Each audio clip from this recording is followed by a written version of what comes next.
Hello students, in the last video I was telling you about the features of blank verse, in which I have told you that blank verse poetry has no fixed number of lines. It has a conventional meter that is used for verse, drama and long narrative poems. It is often used in descriptive and reflective poems and dramatic monologues. And blank verse can be composed in any kind of meter such as iamb, trochee, spondee and dictee. Now what is this trochee, spondee, dictee and iamb? Look at the next PPT. देखिए इसमें iamb pentameter. Iamb pentameter is clear to all of you that there are two syllables in each foot and one is unstressed and second is stressed. But in the trochee blank verse, so the pattern is changed. There is a pattern that is one stress syllable and then unstressed syllable. ये आयम से बिल्कुल उल्टा होता है, opposite होता है. आयम में एक तो हमारी अनस्ट्रेस्ड होती है, दूसरी स्ट्रेस्ड होती है, और ट्रॉची में हमारी पहली सिलेबल स्ट्रेस्ड होती है और दूसरी अनस्ट्रेस्ड होती है. इससे आगे है एनापेस्ट ब्लैंक वर्स. एक एनापेस्ट ब्लैंक वर्स होता है, उसमें हमारी एक सिलेबल ऐड हो जाते हैं. उसमें जो वर्ड होता है वो 3 सिलेबल का होता है और उसमें पहली अनस्ट्रेस्ड सिलेबल होती है, मतलब वर्ड जो है उसमें 3 सिलेबल 3 वॉवेल होते हैं. पहली अनस्ट्रेस्ड, दूसरी अनस्ट्रेस्ड और तीसरी stressed syllable.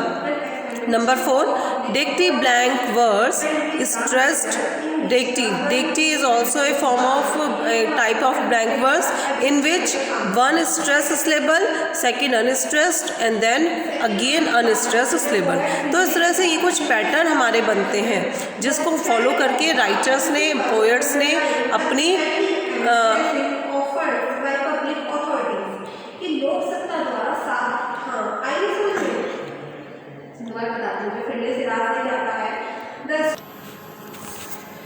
So there are some types of blank verse and some writers, some poets have followed the pattern according to their own. उन्होंने अपने अकॉर्डिंग ही उन्होंने जो है अपने पोएट में, अपने राइटिंग्स में, अपनी पोएम्स में अपने अकॉर्डिंग ब्लैंक वर्स को थोड़ा सा उसमें चेंजेस करके, जैसे कि अभी आपने देखा trochee blank verse, anapaest blank verse, dactyl blank verse, लेकिन जो पॉपुलर फॉर्म है ब्लैंक वर्स की date is only iamb pentameter. ये तो बहुत ही कम इनका यूज़ किसी पोएट ने अपने उसमें किया है. तो ये केवल मैंने आपको एक समझाने के लिए कि आपको हर चीज़ पता होनी चाहिए इसलिए किया है. ये कोई बहुत इम्पॉर्टेंट नहीं है, मतलब इसके ऊपर कोई ऐसा आपका कोई क्वेश्चन बहुत ज़्यादा नहीं बनता है.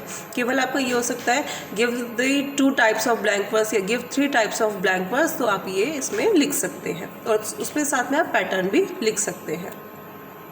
Next, this is the important question.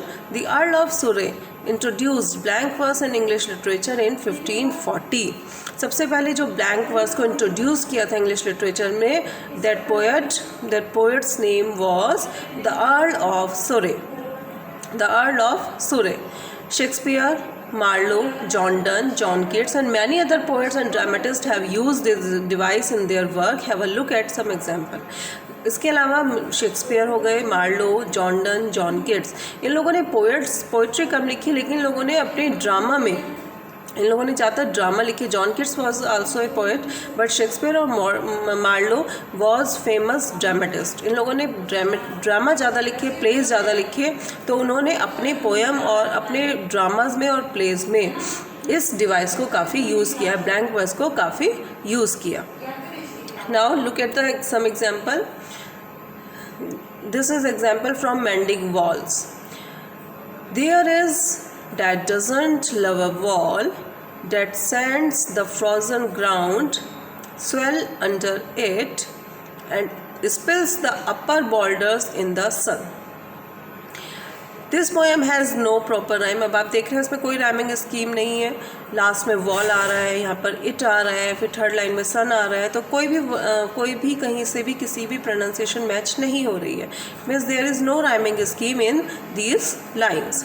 However, there is consistent meter in 10 syllables of each line. लेकिन फिर भी these lines have iambic pentameter. There is that doesn't love a wall. Is, does, love, wall, ये सब क्या है? आपके vowels हैं। इसमें कितने वॉवल्स बनते हैं हमारे? 10 सिलेबल्स बनते हैं। That sends the frozen ground small under it and spills the upper borders in the sun। और जब आप इनको बोल के देखेंगे तो 5 फीट बनती है इस लाइन में, और only the first line is written in trochee pattern. लेकिन इसमें जो फर्स्ट लाइन है वो ट्रॉची पैटर्न में लिखी गई है। Function of blank verse. Originating from Latin and Greek sources, blank verse is widely employed as a vehicle in English dramatic poetry and prose। जो ये आपकी इंग्लिश ड्रामेटिक पोइट्री और प्रोज हुई थी, ये जो फंक्शन है ब्लैंक वर्स, यानी मतलब ब्लैंक वर्स जो ओरिजिनेट हुआ था वो लेटिन और ग्रीक सोर्स से हुआ था, लेकिन धीरे धीरे वो ड्रामेटिक पोइट्री एंड प्रोज तक भी इसका स्प्रेड हो गया। टू क्रिएट स्पेसिफिक ग्रैंडियोर, क्योंकि ये एक बहुत ही टफ स्पेसिफिक ग्रैंडियोर इसे क्यों कहा गया? क्योंकि ब्लैंक वर्स में लिखना it is really a very tough job, बहुत ही टफ जॉब है, क्योंकि आपको मीटर का भी ध्यान रखना है, आपको राइमिंग स्कीम भी नहीं होनी चाहिए। तो it is very tough job to write blank verse. So blank verse तो इसमें एक बहुत बड़ा ग्रैंडियोर, एक बहुत बड़ी गरिमा थी, एक बहुत अच्छा, इसको बहुत हार्ड और बहुत डिग्निफाइड इसको माना जाता था। Blank verse has similarity to normal speech but it is written in a variety of patterns which bring interruptions such as pauses. इसमें हमें जगह जगह पॉजेस देखने के लिए मिलती हैं, कई सारी वेराइटीज़ हमें देखने के मिलती हैं, जैसे अपने पीछे पढ़ा आपने ट्रॉची, एनेसेप्ट, डेक्टी, तो ये सब अलग अलग इसके हमें देखने के लिए मिलते हैं pattern. Therefore the intention is to produce a formal rhythmical pattern that creates musical effect. लेकिन फिर भी इसकी जो इंटेंशन है वो क्या है कि एक रिदम, जब हम उसको बोलते हैं तो एक रिदम भी होती ही है, क्योंकि जब पोएट्री में यूज़ होती है तो रिदम तो होती ही है, चाहे राइमिंग स्कीम हो या ना हो, तो एक म्यूजिकल इफेक्ट भी वहाँ पर क्रिएट होता है। Hence, it tends to capture the attention of the readers and listeners, which is its primary object। और जो वाकई समझने वाले हैं पोइट्री को, तो वो लोग जो हैं इसको काफ़ी एडमायर करते हैं, और जब वे इसको पढ़ते हैं, ब्लैंक वर्स में जो राइटिंग होती है उसको जब वे पढ़ते हैं तो काफ़ी अच्छा उनको फील होता है और काफ़ी वे इंजॉय करते हैं इसको, और जो ब्लैंक वर्स है वो उन लोगों का ध्यान अपनी तरफ खींचते हैं। तो इस तरह से ये आपका पूरा ब्लैंक वर्स मैंने आपको क्लियर कर दिया है। अब इसमें क्वेश्चन आंसर्स जो हैं वो मैं आपको इसके आगे जूम मीटिंग में, जो इसके शॉर्ट क्वेश्चंस बनते हैं वो मैं आपको जूम मीटिंग में लिखवा दूंगी। जो इसके इम्पॉर्टेंट पॉइंट्स हैं वो आप या तो आप पूरे नोट्स ही कर सकते हैं, अपने कॉपी में डाउन नोट कर सकते हैं, लेकिन यदि आप फिर भी एक इसका एग्जाम्पल ज़रूर आप नोट डाउन कर लीजिएगा अपनी बुक में, नोटबुक में, क्योंकि कई बार पूछ ले जाता है कि give one example of blank verse. तो इस तरह से आप एग्जाम्पल भी हर किसी का आप एक बार लर्न करेंगे। टाइप्स हो गई, फीचर्स आपसे एग्जाम में पूछे जा सकते हैं, ये भी मैं आपको जूम मीटिंग में इसको थोड़ा सा और एक्सप्लेन कर दूंगी।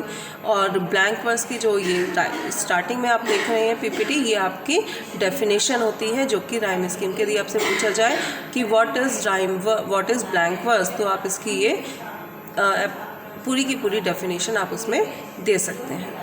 So thank you students. अब मैं आपको ये फिर से ये पूरी डिटेल पूरा एक्सप्लेन मैं आपको आपकी नेक्स्ट जूम मीटिंग में करूँगी। ओके।